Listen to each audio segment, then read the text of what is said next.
günler olsun, keyifler yaxşı olsun, şanlı yolları şımal olsun.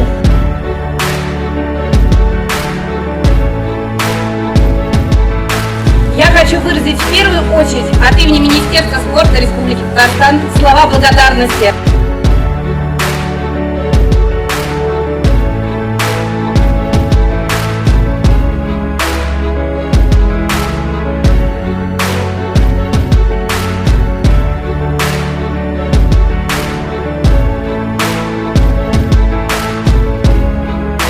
Barışında ilgili geçiniz rahmet dilerim. Bayram bırakıp selametlik, sağlık işlerinizden uğraşmak dilerim. Bayram bırak.